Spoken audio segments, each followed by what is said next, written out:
विटा शहरात 14 वर्षांचा अनुभव आणि दरवर्षी उत्तम निकालाची परंपरा जपणारी बालाजी अकॅडमी। इथे 11वी-12वी सायन्स बरोबरच जेईई, नीट, सीईटी आणि एनडीए परीक्षांसाठी खास मार्गदर्शन दिलं जातं। अनुभवी शिक्षक, सुसज्ज क्लासरूम, दर्जेदार नोट्स, साप्ताहिक टेस्ट आणि विद्यार्थ्यांच्या सर्वांगीण अभ्यासावर लक्ष।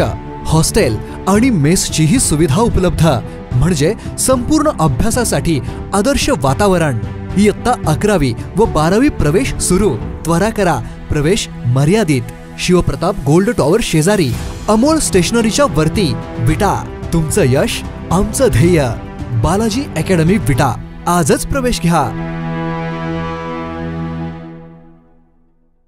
सदर गुन्ह्याची थोडक्यात हकीकत अशी आहे की दिनांक 5 जून 2025 रोजी सकाळी 6:15च्या सुमारास 100 फुटी रोड, पत्रकार नगर, घाटके पाटील शोरूम लगत रोडवर सांगली येथे यातील आरोपी क्रमांक 1 व 2 यांनी आपसात संगनमत करून यातील मयत नामे महेश प्रकाश कांबळे वय वर्ष 40, पत्ता अंबा चौक, Indira housing society, Kupwad road, Yashwantnagar, Sangli याचा आरोपी मुजाहिद यांचे वडील फिरोज उर्फ बडे शेख यांचा खून केल्याचा, तसेच अनैतिक संबंधातून राग मनात धरून आरोपी मुजाहिद शेख व त्याचा साथीदार जय सूरज पाटील यांनी मयत महेश प्रकाश कांबळे याच्या पोटात व डोक्यात धारदार हत्याराने वार करून खून केला अशी वर्दी दिल्याने वरीलप्रमाणे सांगली शहर पोलीस ठाण्यास गुन्हा नोंद झाला। गुन्हा दाखल झाल्यानंतर सदरचा गुन्हा करणारे आरोपी परांगदा झाले होते।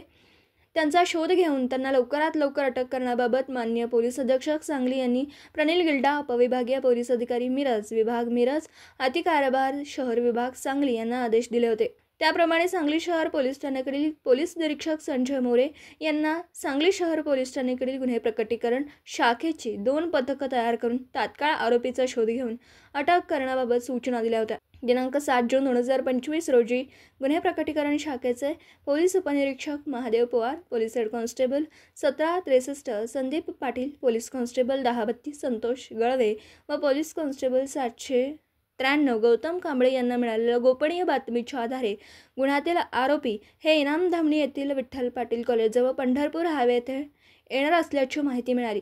मिळालेल्या बातमीचे ठिकाण जाऊन सापळा रचला असता इनामधामणी येथील पुलाखाली रोड कडेला आडोशास 2 इसम बसमधून येऊन थांबल्याचं दिसलं। मिळालेल्या माहितीप्रमाणे खात्री पटल्याने पोलीस स्टाफ हे ताब्यात घेत असताना ते पोलीस आल्याचे पाहून पळू लागले। त्यांच्यावर अधिक संशय बळावल्याने आरोपींचा पाठलाग करून ताब्यात घेतला। त्यावेळी आरोपींनी गुन्ह्याची कबुली दिली आहे। सदर आरोपींना गुन्ह्याच्या तपासकामी अटक केली आहे। सदर आरोपींना मान्य न्यायालयात हजर करून पुढील कारवाई करीत आहेत।